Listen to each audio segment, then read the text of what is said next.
Hi friends, ഞാനിന്ന് ചെയ്യാൻ പോകുന്നത് ചേന മസാല റൈസാണ്. നമുക്ക് ആദ്യം ചേനയൊന്ന് റെഡി ചെയ്യണം. അതിനായിട്ട് ഞാനിപ്പോൾ ചേനയൊക്കെ അരിഞ്ഞ് കഷ്ണങ്ങളാക്കി വെച്ചിട്ടുണ്ട്.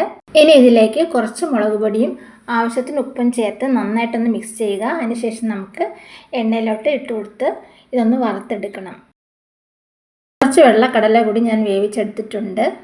അതുപോലെ തന്നെ നമുക്ക് കുറച്ച് കാഷ്യൂ നട്ട്സ് കൂടി വറുത്ത് മാറ്റി വെച്ചേക്കാം. ഇനി ഞാൻ എടുത്തിട്ടുള്ളത് ബാസ്മതി റൈസാണ്. അതൊരു 1.5 കപ്പ് എടുത്തിട്ടുണ്ട്. നമുക്ക് ഈ അരി ഒന്ന് വേവിച്ചെടുക്കണം. അതിനായിട്ട് ഞാൻ വെള്ളം ചൂടാക്കാൻ വെച്ചിട്ടുണ്ട്. വെള്ളമെല്ലാം ഇപ്പോൾ ചൂടായി വരുന്നുണ്ട്. നമുക്കിനി ചേർത്ത് കൊടുക്കേണ്ടത് പട്ട, ഏലക്ക, ഗ്രാമ്പു, ബേ ലീഫ് എന്നിവയാണ്. അതിനോടൊപ്പം തന്നെ ഞാൻ കഴുകി വൃത്തിയാക്കി വെച്ചിരിക്കുന്ന അരി കൂടി ചേർത്ത് കൊടുക്കുന്നുണ്ട്. ഇനി ഇതിലേക്ക് കുറച്ച് മഞ്ഞൾപ്പൊടിയും ആവശ്യത്തിന് ഉപ്പും കൂടെ ചേർത്ത് കൊടുക്കാം. ഒരു പകുതി ലെമൺ കൂടി ഞാനിപ്പോൾ ഒഴിച്ചു കൊടുക്കുന്നുണ്ട്. എല്ലാം കൂടി ഒന്ന് ഇളക്കി യോജിപ്പിക്കുക. റൈസൊക്കെ ഇപ്പോൾ പകുതി വെന്ത് വന്നിട്ടുണ്ട്. ഇനി നമുക്ക് ഒരു ഐറ്റം കൂടി ചേർക്കാനുണ്ട്. കുറച്ച് പെരിഞ്ജീരകമാണ്. ഒരു 1/2 സ്പൂൺ മതിയാകും. അതുകൂടി ചേർത്താൽ പിന്നെ നമുക്ക് ചോറിന് നല്ല രുചിയും മണവും കൂടുന്നതാണ്. ചോറ് റെഡിയാൽ പിന്നെ നമുക്ക് അതൊന്ന് വടിച്ച് മാറ്റി വെച്ചേക്കാം.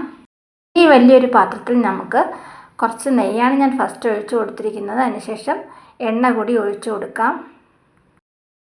ഇത് ഇഞ്ചി വെളുത്തുള്ളി കൊത്തി അരിഞ്ഞതാണ്. അതുകൂടി ചേർത്ത് കൊടുത്ത് ഒന്ന് വഴറ്റി കൊടുക്കാം. വെളുത്തുള്ളി എല്ലാം മുരിഞ്ഞു വരുന്ന സമയത്ത് നമുക്കിനി ചേർത്ത് കൊടുക്കേണ്ടത് ഒരു വലിയ സവാള അരിഞ്ഞതും പകുതി തക്കാളി അരിഞ്ഞത് 2 പച്ചമുളകുമാണ്. വേറെ പച്ചക്കറികളൊന്നും ഞാനിപ്പോൾ ഇതിൽ ചേർക്കുന്നില്ല. ഇനി നമുക്ക് ആവശ്യത്തിന് കുറച്ച് ഉപ്പ് ചേർത്താൽ മതി. നമ്മൾ ചോറിൽ നേരത്തെ ഉപ്പ് ചേർത്തതാണ്. അതുകൊണ്ട് ഇതിൽ കുറച്ച് ഉപ്പ് ചേർത്താൽ മതിയാകും. സവാളയൊക്കെ നല്ല വാടി വരുന്ന സമയത്ത് നമുക്കിനി ചേർത്ത് കൊടുക്കേണ്ടത് പൊടികളാണ്. ഞാനിപ്പം 1 സ്പൂൺ കാശ്മീരി ചില്ലി പൗഡറാണ് ചേർത്ത് കൊടുത്തിരിക്കുന്നത്. അതേ അളവിൽ തന്നെ ഗരം മസാല പൊടി കൂടി ചേർത്ത് കൊടുക്കുന്നുണ്ട്. പൊടികളും സവാളയും ഒക്കെ നന്നായിട്ടൊന്ന് വീണ്ടും ഒന്ന് മിക്സ് ചെയ്തെടുക്കണം. ഇത് വളരെ വെറൈറ്റിയും ടേസ്റ്റിയുമായിട്ടുള്ളൊരു റൈസാണിത്. നമുക്ക് ഗസ്റ്റൊക്കെ വരുവാണെങ്കിൽ ഒരു വെറൈറ്റി റെസിപ്പി കൂടിയാണിത്.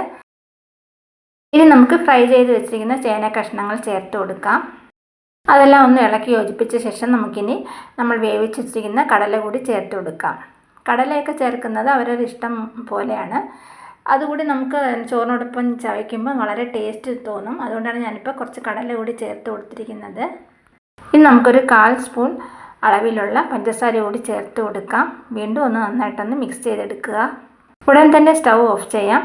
ഇനി നമുക്ക് ചേർക്കാനുള്ളത് വേവിച്ച് വെച്ചിരിക്കുന്ന റൈസാണ്. അത് നമുക്ക് കുറച്ചായിട്ട് ചേർത്ത് ഇളക്കി കൊടുക്കണം. മസാല എല്ലാം റൈസിനോട് നല്ലപോലെ ചേരുന്ന വിധത്തിൽ ഇളക്കി കൊടുക്കുക. ബാക്കി വരുന്ന റൈസ് കൂടി നമുക്ക് ചേർത്ത് കൊടുക്കാം. വീണ്ടും എല്ലാം കൂടി നന്നായിട്ട് ഇളക്കി യോജിപ്പിച്ച് കൊടുക്കാം. ഇനി നമുക്ക് ആ തവി കൊണ്ട് തന്നെ റൈസൊക്കെ ഒന്ന് ചെറുതായിട്ട് പ്രസ് ചെയ്ത് കൊടുക്കണം. വറുത്ത് വെച്ചിരിക്കുന്ന കാഷ്യൂ നട്ട്സ് കൂടി നമുക്ക് ചേർത്ത് കൊടുക്കാം. ഇനി നമുക്ക് കുറച്ച് പുതിനയില കൂടി ചേർത്ത് കൊടുക്കാം. അപ്പോൾ നല്ലൊരു മണമൊക്കെ കിട്ടുന്നതാണ്. മല്ലിയില ആയാലും ഇട്ട് കൊടുക്കാവുന്നതാണ്. വീണ്ടും സ്റ്റൗ ഓൺ ചെയ്ത് നമുക്കിതൊന്ന് അടച്ച് ഒരു 2 മിനിറ്റ് ഒന്ന് ആവി കയറ്റണം. അത്രയും മതി. അപ്പോൾ നമുക്ക് റൈസ് റെഡിയായി കിട്ടുന്നതാണ്. 2 മിനിറ്റിന് ശേഷം നമുക്ക് ഓപ്പൺ ചെയ്ത് നോക്കാം. റൈസെല്ലാം നമുക്ക് കറക്റ്റ് പരുവത്തിൽ കിട്ടിയിട്ടുണ്ട്. ഇതിനോടൊപ്പം നമുക്ക് മറ്റു കറികളുടെ ആവശ്യമൊന്നുമില്ല. വെറുതെ കഴിക്കാൻ പറ്റിയ ഒരു റൈസാണിത്. ഇപ്പോൾ നമ്മുടെ ചേന മസാല റൈസൊക്കെ റെഡി ആയിട്ടുണ്ട്. തീർച്ചയായിട്ടും എല്ലാവരും ഒന്ന് ട്രൈ ചെയ്ത് നോക്കുക. വളരെ ടേസ്റ്റി ആയിട്ടും ഡിഫറെൻ്റ് ആയിട്ടുള്ള ഒരു ടേസ്റ്റാണിതിന്. വീഡിയോ ഇഷ്ടമായ ലൈക്ക്, ഷെയർ ആൻഡ് സബ്സ്ക്രൈബ് ചെയ്യുക. അതുപോലെ നിങ്ങളുടെ കമൻറ്റ്സ് എന്നെ അറിയിക്കുക.